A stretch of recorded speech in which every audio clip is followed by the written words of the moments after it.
cecum and appendix, and referred pain around umbilicus. So first we'll start the competency, cecum followed by appendix. Appendix. These are the learning objectives in this competency, that is positions of the appendix, blood supply, appendicular pain, McBurney's point, and applied anatomy of appendix. There are various shapes of cecum. In fetus, it is conical. Quadrate type has right and left walls which are equal, and the adult type is asymmetrical and it is a normal type. So that is iliocecal junction. Iliocecal junction is identified by drawing one vertical line, that is right lateral line, and transtubercular pain. The junction indicates the iliocecal valve. Relations of the cecum. Anterior relation is the anterior abdominal wall, posterior iliacus and psoas muscle, and femoral nerve. Interior of the cecum. The iliocecal opening is like a transverse slit. There are upper and lower lips that are continuous with the frenula of the valve, and the appendicular opening is about 2.5 centimeters below the iliocecal valve. Then mesoappendix. Cecum is covered by peritoneum. Mesoappendix is a triangular fold of peritoneum covering appendix. There are three recesses in relation to the cecum, and they are named superior, inferior, and retrocecal. So the picture showing the various portions of cecum and appendix. There can be incomplete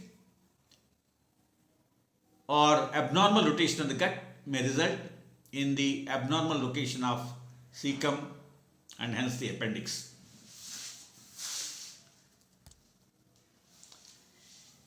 And the tinea colia, you can see that the tinea coliae are leading to the base of the appendix. Then coming to positions of the appendix and the frequencies. Appendix is attached to the posteromedial wall of cecum and about 2.5 centimeters below the iliocecal valve. And the positions are described by the hover hand of the watch, that is tip of the appendix.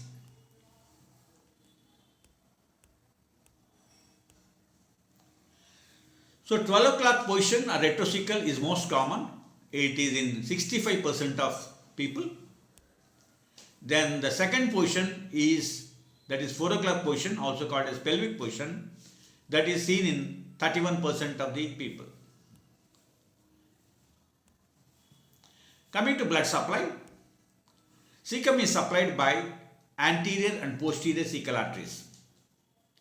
Cecum is supplied by. Appendix is supplied by appendicular artery. And the appendicular artery reaches appendix through mesoappendix, as you can see in the picture. Sometimes the mesoappendix is incomplete. In such cases, the artery will be lying directly in the distal part of the appendix.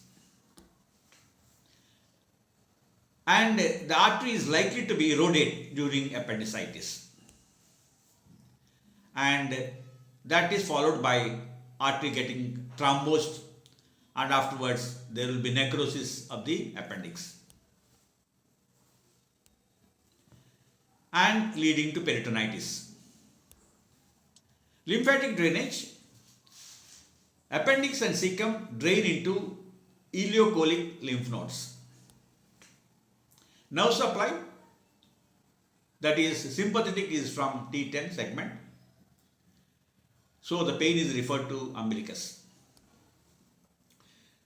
The McBurney's point is shown. So it is on a line drawn from anterior superior spine on the right side to the umbilicus.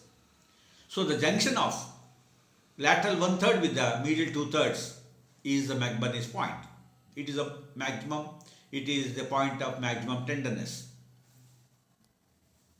Applied anatomy. Appendicular pain. First there is visceral pain due to muscle spasm. So pain will be around the umbilicus. Later, due to involvement of parietal peritoneum, pain gradually shifts to right iliac fossa. And as we have already seen, McBurney's point is the junction of lateral 1/3 with medial 2/3 of a line drawn from anterior superior iliac spine on the right side to umbilicus.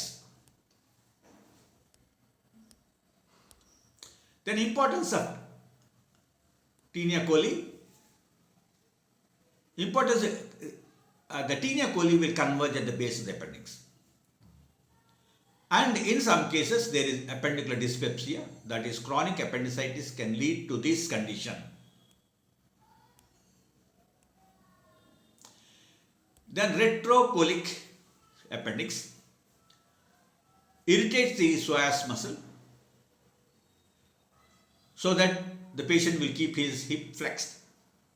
In pelvic position, there are symptoms which are related to organs, that is ureter, and in females to fallopian tubes. Referred pain around umbilicus. Abdominal pain is the primary presenting complaint of patients with acute appendicitis. The diagnostic sequence of colicky central abdominal pain followed by migration of the pain to the right iliac fossa was first described by Murphy, but it is present only in 50% of the patients. Typically, the pain describes periumbilical colicky pain, which intensifies during the first 24 hours, becoming constant at start, and migrates to right iliac fossa. The initial pain represents a referred pain resulting from visceral innervation of the midgut. Localized pain is caused by involvement of parietal peritoneum after progression of the inflammatory process. Thank you.